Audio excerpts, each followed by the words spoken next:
Olá, paz e bem! Estamos aqui no Fé e Razão para falar de Maria, a Magnífica.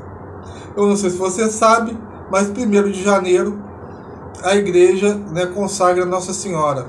É o dia da paz. E que a paz esteja em todas as famílias e todos aqueles que assistirem a esse vídeo.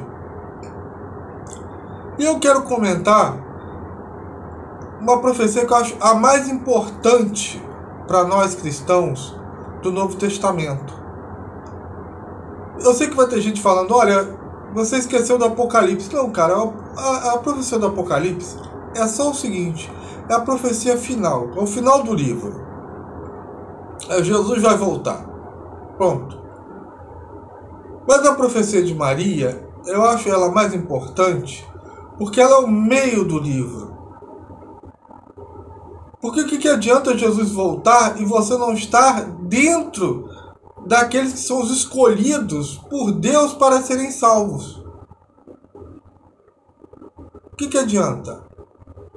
Ah, Jesus voltou. Você está salvo por causa disso? Não. Então o manual da salvação, a profecia de como é que você vai ser salvo, é a Magnífica de Maria. Então como é que ela começa? A minha alma glorifica ao Senhor. Meu espírito exulta de alegria em Deus, meu Salvador. Ora, Maria está dizendo que Deus é o Salvador dela,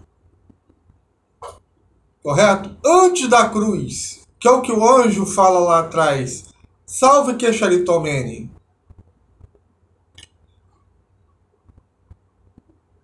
Então é preciso reconhecer aqui uma coisa muito importante.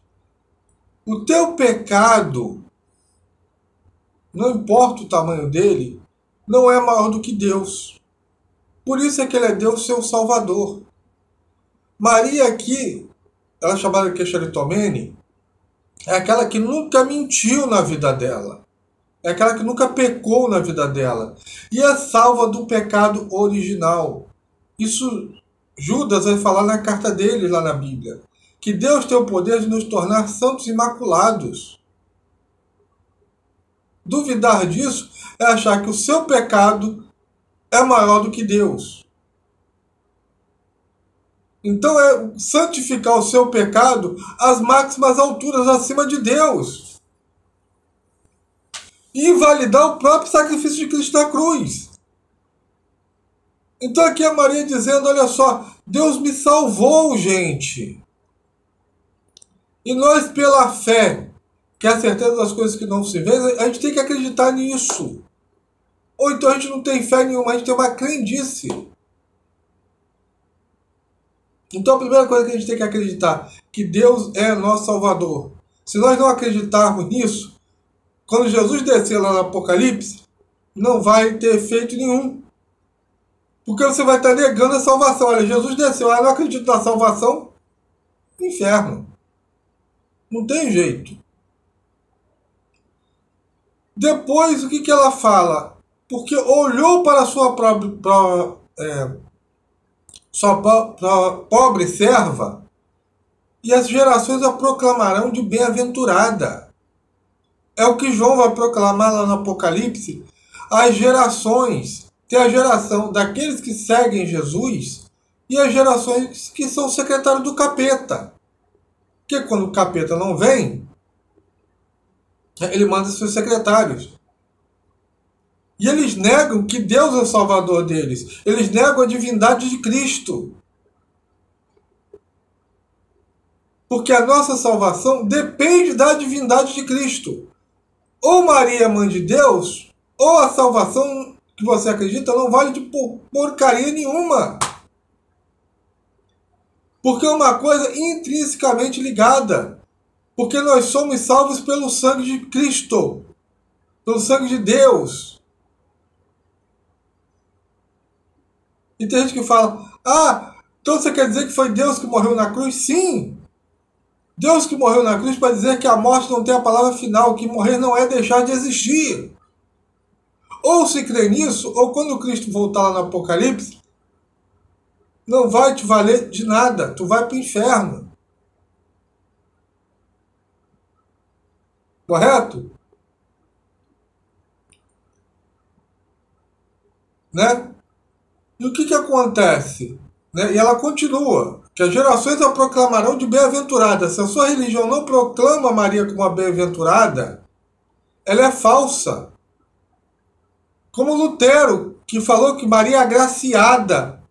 Porque Lutero, gente, e aqui, você leia a característica de Lutero, ele não aceitava que nenhuma criatura fosse superior a ele. Não sou o que estou dizendo, não, é a biografia do próprio Lutero. Ele matou um colega, gente, de classe porque ele tirou uma nota melhor que a dele. Ele dizia que tinha uma revelação maior que a dos anjos. Então, não pode ter uma mulher, né, proclamada como bem-aventurada. Não pode ter uma mulher santa na cabeça desse homem. Não pode ter uma queixaritomene. Então ela tem que ser agraciada. O feito dela é de uma mulher qualquer. Né? Jael foi proclamada lá bem-aventurada lá no Antigo Testamento. Só que eles pulam, né, convenientemente, que ela é bem-aventurada entre as mulheres da tenda. Porque ela meteu um prego na cabeça de um homem. E elas querem equivaler esse feito à mulher que deu a luz do mundo. O autor da nossa salvação, aquele que é o nome acima de todo nome. Então ela está comparando. O que acontece? Eles estão comparando aquele que tem o nome acima de todo nome com um homem vil que teve a cabeça furada por um prego. É rebaixar o próprio Cristo. Cuidado com o que você tira em Maria, porque fatalmente você vai começar a tirar em Jesus. Porque eles são intrinsecamente ligados. E ela fala, realizou maravilhas em mim. É um milagre único na história da humanidade. É a encarnação do Verbo em Maria e ela ser a queixaritomene, aquela que nunca pecou, aquela que é cheia de graça, pois onde há graça não pode habitar o pecado. Acabou. Tem gente que proclama, quando eu era católico eu bebia, eu fumava, eu cheirava, eu adulterava, aí deixei o catolicismo, larguei isso tudo. Então, meu amigo, é porque você teve o dom da graça, porque você concorda que onde a graça existe, a graça de Deus, não pode existir um pecado. Mas quando chega em Maria, a pessoa vai e tropeça, porque ela diz que ela é uma pecadora como outra qualquer. Aquela que é dita a cheia de graça. E não é como Estevão, que foi cheio de graça naquele momento, não. Maria é cheia de graça durante a vida dela toda. Desde a existência dela. Ou a gente reconhece a maravilha desse milagre, ou quando Jesus chegar aqui no Apocalipse, não vai valer de nada. Não vai valer de nada. E vamos mais ainda, né? Vamos mais ainda.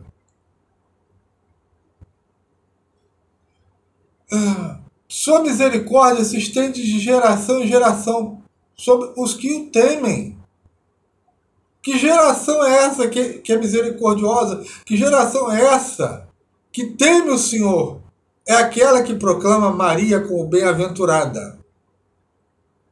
Se você quer saber, né, que o Senhor está lhe dando misericórdia, se você pertence a essa geração dos que temem ao Senhor, que não rebaixam ao Senhor, né, a um empregadinho qualquer, né, que quando Maria diz, né, a saudação na casa de Isabel, Isabel responde, eis a mãe do meu Senhor.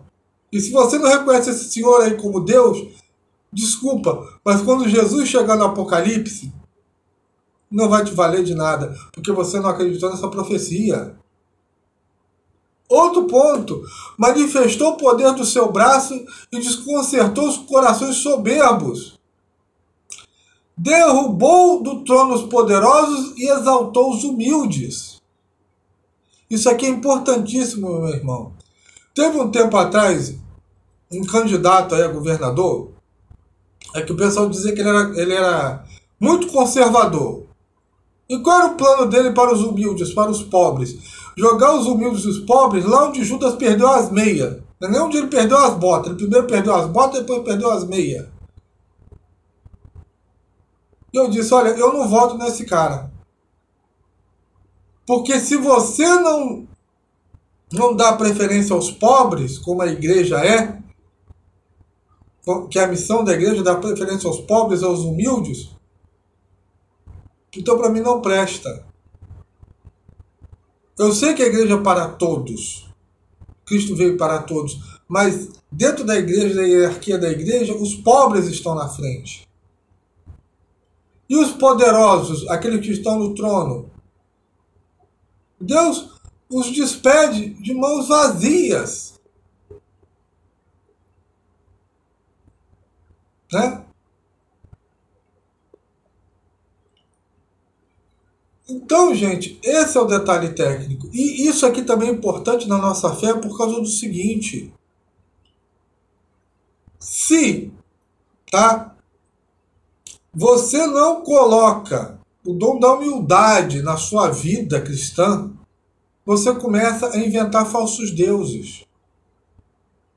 Começa a colocar a culpa dos seus problemas, que você não tem controle, em cima dos outros. Por exemplo, Maria e José, quando perdem Jesus, eles queriam perder Jesus lá no templo? Não. Foi o que aconteceu, que eles não tinham controle. E eles culparam alguém, culparam a outro? Não. Eles foram atrás de Jesus. Maria, quando vê Jesus crucificado, ela está de pé diante da cruz, ela não está acusando ninguém de nada. Entendeu? Agora, se você tem um problema que você não tem controle e acha confortável botar a culpa nos outros, olha, na Alemanha nazista fizeram o mesmo com os judeus. Durante a peste negra fizeram o mesmo com um bando de gente. A gente tem que assumir que tem coisas que não estão no nosso controle, ter essa humildade e deixar as coisas na mão de Deus. Agora, se político A ou político B perde ou ganha, e você fica desesperado, se não tem controle sobre isso, e começa a achar culpados, desculpa, lhe falta humildade de reconhecer que há coisas que não existem no seu controle. E aí você começa a ver um raio, e você acha que tem um Deus do trovão por trás daquele raio que não tem vontade nenhuma. Ou vê um furacão, e você cria o Deus do furacão por aquele efeito da natureza que você não tem controle nenhum. Então, tenha isso, a humildade de reconhecer que tem coisas que não tem o seu controle. E você tem que entender o seguinte, que olha só o que ela fala, acolheu Israel, né, conforme prometeram a Abraão. Quer dizer, as promessas de Deus, cara, elas vão se cumprir na sua vida, mas no tempo de Deus e do jeito que Deus quer. E a posteridade de Abraão, que é para sempre, o Israel novo, somos nós. Se a gente não tiver essa consciência, quando Jesus voltar no Apocalipse, de nada vai ter valido se você não entendeu essa profecia maravilhosa de Maria. Nada, nada, nada. Você vai ser um pobre coitado, que Deus vai falar para você, olha, eu estive nu e não me deste uma roupa, eu tive fome e não me deste comer. Estive doente e não foste me visitar. Porque você não viu, não leu o Magnífica de Maria, essa profecia, que Deus está com os pobres, com os fracos, aqueles que precisam da sua ajuda e da sua mão. Então, meu irmão e minha irmã, essa é a mensagem que eu quero dar no primeiro dia do ano, né? Vamos ler e reler o Magnífica de Maria na nossa vida. Paz e bem para todo mundo e até a próxima. Amém.